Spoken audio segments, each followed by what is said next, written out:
சேனலின் புதுவையின் இன்றைய நிகழ்வுகள். புதுச்சேரி அரசு உள்ளாட்சித்துறை மூலம் கொசு உற்பத்தி அதிகரிக்கும் இடங்களில் ட்ரோன் மூலம் மருந்து தெளிக்கும் பணியினை முதல்வர் ரங்கசாமி தொடங்கி வைத்தார். புதுச்சேரியில் உள்ளாட்சித்துறை மூலம் கொசு உற்பத்தி அதிகரிக்கும் இடங்களான தேங்கியுள்ள நீர்நிலைகள், புதர்கள் மண்டி கிடக்கும் இடங்கள் முதலானவை கண்டறியப்பட்டு இந்த இடங்களில் ட்ரோன் மூலம் மருந்து தெளிக்கும் பணிகளை உள்ளாட்சித்துறை திட்டமிட்டுள்ளது. அதன் அடிப்படையில் முதல்வர் ரங்கசாமி தலைமையில் சட்டசபை வளாகத்தில் இத்திட்டம் முறைப்படி தொடங்கி வைக்கப்பட்டது. இந்நிகழ்ச்சியில் சபாநாயகர் செல்வம், அமைச்சர் லட்சுமி நாராயணன் மற்றும் உள்ளாட்சித்துறை இயக்குநர் சக்திவேல், உள்ளாட்சித்துறை துணை இயக்குநர் சவுந்தரராஜன், புதுச்சேரி நகராட்சி ஆணையர் கந்தசாமி, உழவர்கரை நகராட்சி ஆணையர் சுரேஷ்ராஜ், நலவழித்துறையின் மலேரியா ஒழிப்பு உதவி இயக்குநர் வசந்தகுமாரி உட்பட பலர் கலந்து கொண்டனர். காரைக்கால் மாவட்டத்தில் புதிதாக அமைக்கப்பட்டுள்ள போக்குவரத்து சிக்னல்களை புதுச்சேரி போக்குவரத்து துறை முதுநிலை காவல் கண்காணிப்பாளர் ஆய்வு செய்தார். புதுச்சேரி மாநிலத்தில் சேதமடைந்துள்ள போக்குவரத்து சிக்னல்களை அரசு சார்பில் 36 இடங்களில் அதிநவீன தொழில்நுட்பத்துடன் கூடிய போக்குவரத்து சிக்னல்களாக மாற்றம் செய்யப்பட்டது.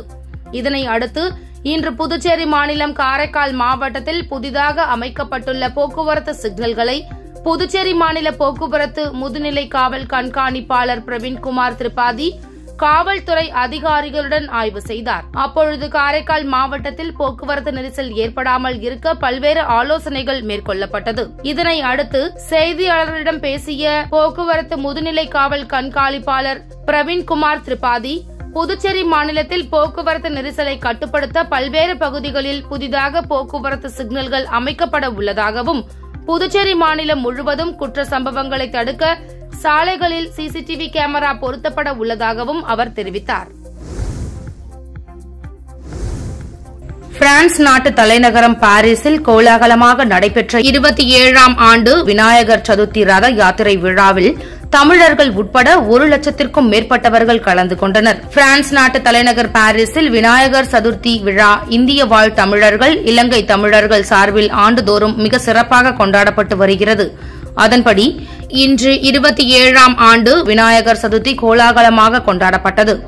10 நாட்கள் நடைபெற்ற விழாவின் ஒரு பகுதியாக இன்று மயிலாட்டம், ஒயிலாட்டம், தீச்சட்டி தூக்குதல், பால்குட ஊர்வலம் நடைபெற்றது. மேலும் முக்கிய நிகழ்வாக ரத யாத்திரை நடைபெற்றது. பாரிஸில் உள்ள ஸ்ரீ மாணிக்க விநாயகர் ஆலயத்திலிருந்து தொடங்கிய ரத யாத்திரை பாரிஸின் முக்கிய நகர் பகுதிகள் வழியாக சென்று மீண்டும் கோவிலை வந்தடைந்தது. பிரான்ஸ் மற்றும் ஐரோப்பிய நாடுகளில் வசிக்கும் இந்திய வாழ் தமிழர்கள், இலங்கை தமிழர்கள், பிரான்ஸ் நாட்டு மக்கள் மற்றும் ஐரோப்பிய கண்டத்தை சேர்ந்த வெளிநாட்டவர் உட்பட 1 லட்சத்திற்கும் மேற்பட்டவர்கள் இந்த ரத யாத்திரையில் கலந்து கொண்டு சாமி தரிசனம் செய்தனர். பின்னர் நடைபெற்ற ஊர்வலத்தில் ஆண்கள், பெண்கள் என அனைவரும் காவடி மற்றும் பால்குடம் தூக்கி கோயிலை சுற்றியுள்ள வீதிகள் வழியாக ஊர்வலமாக சென்றனர். பிரான்ஸ் நாட்டின் மிகப்பெரிய விநாயகர் கோவிலான ஸ்ரீ மாணிக்க விநாயகர் ஆலயத்தில் நடைபெற்ற இந்த விழாவில் பக்தர்கள் தேங்காய் உடைத்து நேர்த்திக்கடன் செலுத்தியதோடு இதனை காண வந்தவர்களுக்கு பிரசாதம் வழங்கி கொண்டாடி மகிழ்ந்தனர். புதுச்சேரியில் போலி உயில் மூலம் கோவில் மற்றும் தனியார் நிலங்கள் பத்திரப்பதிவு செய்யப்படுவது குறித்த வழக்கில் ஏற்கனவே சிலர் கைது செய்யப்பட்ட நிலையில் மேலும் 3 பேரை சிபிசிஐடி போலீசார் கைது செய்தனர். புதுச்சேரியில் கோவில் நிலம் மற்றும் தனியார் நிலத்தை சிலர் போலி உயில் தயாரித்து உழவர்கரை பத்திரப்பதிவு அலுவலகத்தில் பதிவு செய்திருப்பது தெரியவந்தது. இது தொடர்பாக சிபிசிஐடி பிரிவில் புகார் அளிக்கப்பட்டது.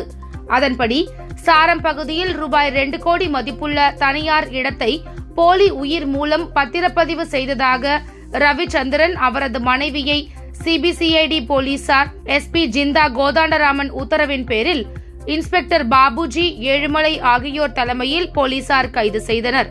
அவர்களுக்கு போலி ஆவணங்கள் வழங்கி உதவியதாக பத்திரப்பதிவு எழுத்தர் மணிகண்டன், சித்தார்த்தன், மஞ்சினி ஆகியோரை சிபிசிஐடி பிரிவினர் கைது செய்தனர்.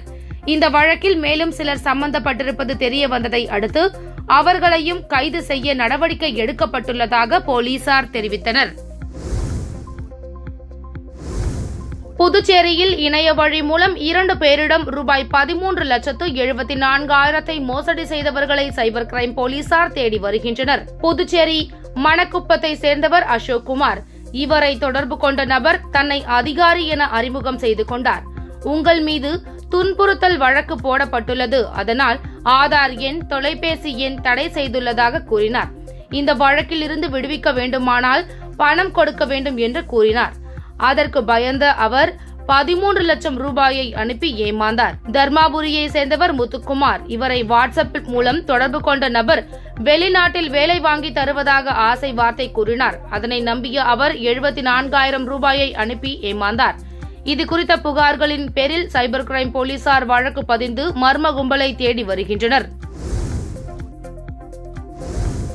புதுச்சேரியில் முதல் முறையாக நடைபெற்ற கடல் நீச்சல் போட்டியில் சிறுவர்கள் முதல் பெரியவர்கள் வரை 100க்கும் மேற்பட்டோர் உற்சாகமாக பங்கேற்றனர். கடல் நீச்சல் குறித்து விழிப்புணர்வு ஏற்படுத்த புதுச்சேரியில் கடல் நீச்சல் போட்டி நடத்தப்பட்டது. இதில் நாடு முழுவதிலும் இருந்து 100க்கும் மேற்பட்ட வீரர்கள் ஆர்வத்துடன் பங்கேற்றனர். தென்னிந்தியாவில் அதிக அளவில் இதுவரை கடல் நீச்சல் போட்டி நடத்தப்படுவதில்லை. கடந்த ஆண்டு முதல் முறையாக கோவளம் மற்றும் கன்னியாகுமரியில் நடத்தப்பட்டது. அடுத்ததாக புதுச்சேரியில் முதல் முறையாக இன்று நடத்தப்பட்டது. முதலில் கடலில் நீச்சல் அடிக்க வேண்டும், அடுத்தது சைக்கிள் போட்டி, அடுத்ததாக ஓட்ட போட்டி என்று 3 வகையாக நடத்தப்பட்டது. இதில் ஆண்களுக்கு நிகராக பெண்களும் உற்சாகத்துடன் பங்கேற்றனர்.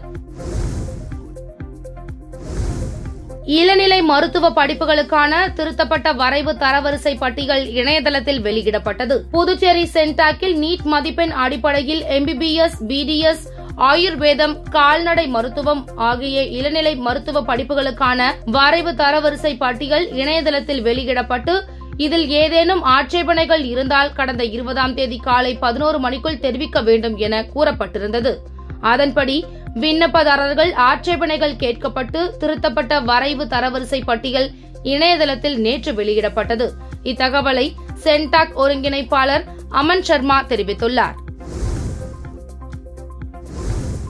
ஊசுடு தொகுதி 10 கண்ணு சட்டமன்ற உறுப்பினர் அலுவலகத்தில் ஒளிபரப்பான பிரதமர் மோடியின் 113வது மனதின் குரல் நிகழ்ச்சியை அமைச்சர் சாய் சரவணன்குமார் உட்பட அப்பகுதி மக்கள் கேட்டறிந்தனர்.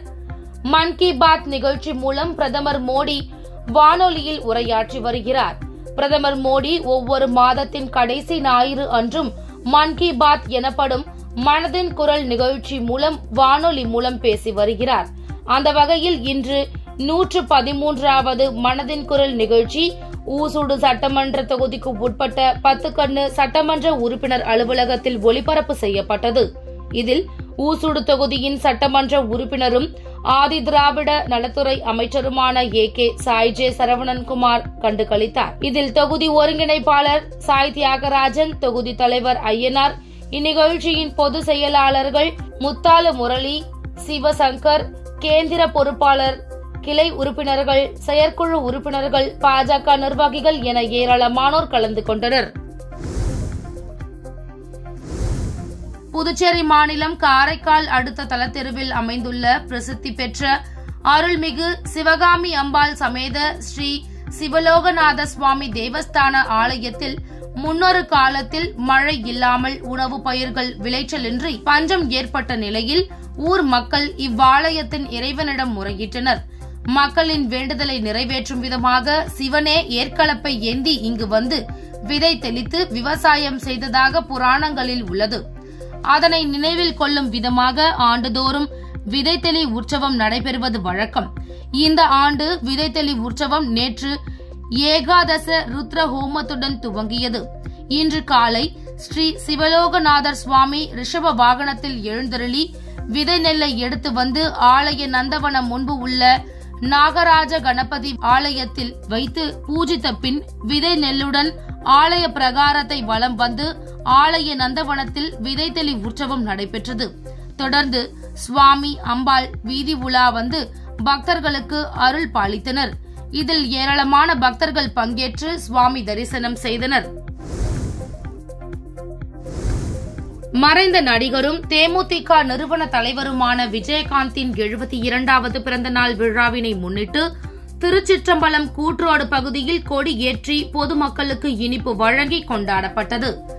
மறைந்த நடிகரும் தேமுதிக நிறுவன தலைவருமான விஜயகாந்தின் 72வது பிறந்தநாள் விழா இன்று தமிழகம், புதுச்சேரி உட்பட பல்வேறு இடங்களில் அவரது ஆதரவாளர்களால் ரசிகர்களால் கொண்டாடப்பட்டு வருகிறது. அதன் ஒரு பகுதியாக விழுப்புரம் மாவட்டம் வானூர் சட்டமன்ற தொகுதிக்கு உட்பட்ட திருச்சிற்றம்பலம் கூட்ரோடு, வானூர், பூத்துறை, ராயபுதுப்பாக்கம், அம்புழுக்கை, பரங்கனி உள்ளிட்ட பல்வேறு பகுதியில் கொடியேற்றி பொதுமக்களுக்கு இனிப்பு வழங்கி கொண்டாடப்பட்டது. இதில் வானூர் ஒன்றிய கழக செயலாளர் மதியழகன் தலைமை தாங்கி கட்சி கொடியினை ஏற்றி கேக் வெட்டி பொதுமக்களுக்கு அன்னதானம் மற்றும் இனிப்பு வழங்கினார். முன்னதாக அலங்கரிக்கப்பட்ட திருவுருவ படத்திற்கு மாலை அணிவித்து மலர் தூவி மரியாதை செலுத்தப்பட்டது. இந்நிகழ்ச்சியில் தேமுதிக நிர்வாகிகள் மற்றும் தொண்டர்கள் திரளாக கலந்து கொண்டனர். இத்துடன் சக்தி சேனலின் புதுவையின் இன்றைய நிகழ்வுகள் முடிவடைகின்றன. வணக்கம். உங்கள் சக்தி சேனலின் புதுவையின் அன்றாட நிகழ்வுகளை உடனுக்குடன் தெரிந்து கொள்ள சக்தி சேனல் புதுச்சேரி யூடியூப் சேனலை சப்ஸ்கிரைப் செய்து கொள்ளுங்கள். மறக்காமல் பெல் பட்டனையும் கிளிக் பண்ணுங்க, ஷேர் பண்ணுங்க, லைக் பண்ணுங்க. உங்கள் சக்தி சேனல்.